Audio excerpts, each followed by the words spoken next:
Bonjour à tous, bienvenue sur Mathessa, ma chaîne de maths pour dédramatiser. Au programme aujourd'hui une leçon extrêmement importante pour les élèves de la classe de terminale spécialité, mais qui pourra aussi être utile aux élèves de maths complémentaires, lien entre intégrale et primitive. Nous sommes donc dans le chapitre sur le calcul intégral. Vous avez probablement récemment vu passer une vidéo qui s'intitule Qu'est-ce qu'une intégrale? Si ce n'est pas le cas, je vous invite à aller voir cette vidéo afin de faire le point sur vos connaissances et vos acquis. Êtes-vous capable par exemple de faire le lien entre intégrale et R? Car aujourd'hui on va faire le lien entre intégrale et primitive. Les données sont très simples, on a f, une fonction continue et positive sur AB à un intervalle de grand R. On a O, OI, OJ qui est un repère orthogonal. Alors pour ceux qui l'auraient oublié, un repère orthogonal, ça veut dire que les deux axes sont perpendiculaires comme ceci, mais sur chacun des deux axes, les graduations ne sont pas nécessairement les mêmes. On définit alors une fonction S, S comme surface, pour tout x qui appartient à AB, et S donc vit dans R+, c'est naturel puisque S est une surface, donc c'est une R et une R est positive. Si on regarde la représentation graphique qui est située ici, c'est donc la surface, l'aire sous la courbe, au-dessus de l'axe des abscisses, délimitée sur la partie gauche par la droite d'équation x égale a, et par la partie droite ici, par une droite verticale qui va bouger en fonction de la valeur de x. On va s'intéresser donc à cette fonction s. Le programme nous dit que s est dérivable sur AB, et on va tenter d'avoir l'expression de s pour tout x qui appartient à AB. Je vais traiter ici, pour la démonstration, le cas où f est une fonction continue, positive et croissante sur AB, ce qui justifie la représentation graphique qui est ici. Vous pourriez naturellement faire la même chose avec une fonction continue, positive et décroissante sur AB. Vous auriez alors une fonction qui aurait cet aspect.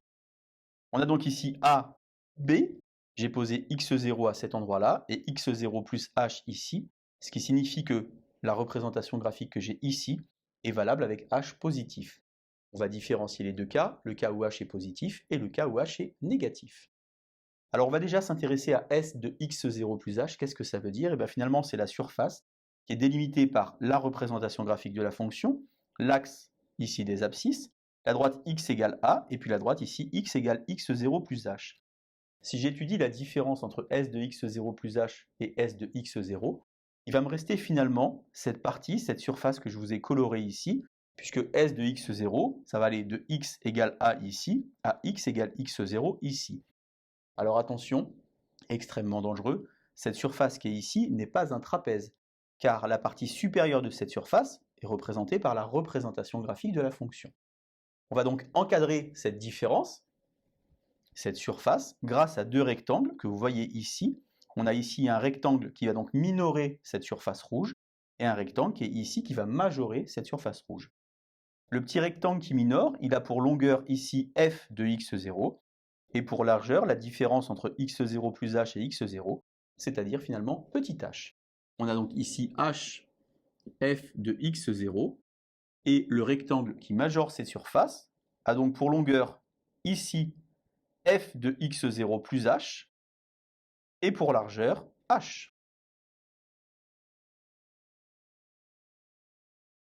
Puisque je suis dans le cas où h est positif, je vais donc pouvoir diviser par h les inégalités sans changer le sens, et donc je vais obtenir f de x0 pour la partie gauche et f de x0 plus h pour la partie droite.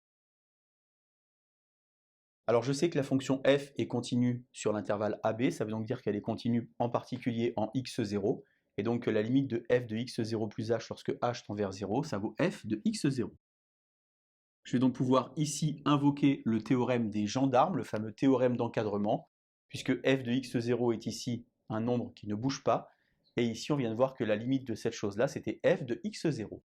Au final, la limite quand h tend vers 0 par valeur positive, de s de x0 plus h moins s de x0 sur h vaut donc f de x0.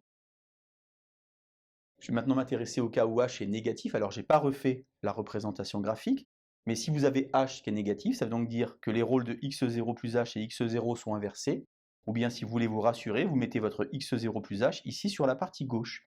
Ça veut donc dire que ma surface va être minorée ici par un rectangle qui va avoir pour longueur ici f de x0 plus h, et pour largeur, attention, non pas h, car h est un nombre négatif, mais moins h.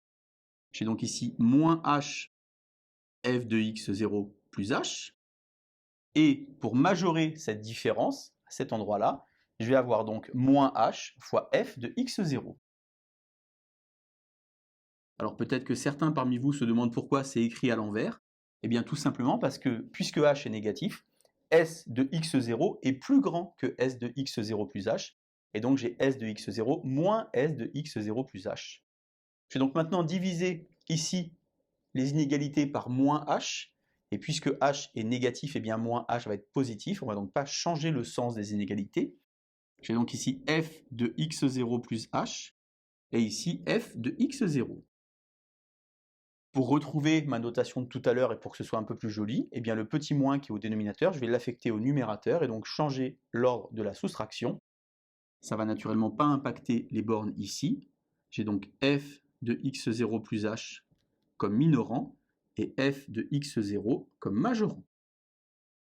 Pour les mêmes raisons que tout à l'heure, la fonction est continue en x0. Que h tende vers 0 par valeur positive ou par valeur négative, la fonction est toujours continue en x0. La limite donc de ce s de x0 plus h moins s de x0 sur h va donc être f de x0.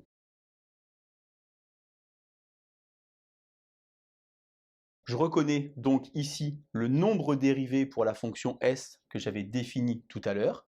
Et en x0, eh bien le nombre dérivé de la fonction s, ça vaut f de x0. Ça veut donc dire que pour tout x qui appartient à AB, s' de x, c'est égal à f de x. Alors quel est le lien entre intégrale et primitive? Eh bien si je trouve une primitive de petit f, je vais donc trouver ici une primitive de s' qui va donc s'écrire s de x, et donc je vais écrire intégrale de a à x de f de t dt. En d'autres termes, la fonction surface qui est ici, eh bien c'est la primitive de petit f qui s'annule en a. Alors vous observez que c'est naturellement une bonne réponse, puisque si par hasard votre x est situé ici sur le petit a, eh bien la surface que vous allez avoir ici est nulle. C'est la raison pour laquelle, lorsque vous devez calculer une intégrale, il faut finalement trouver une primitive de petit f, et après calculer grand F de b moins grand F de a. Allez, à vous de jouer. Bonne journée sur Mathessa. À bientôt.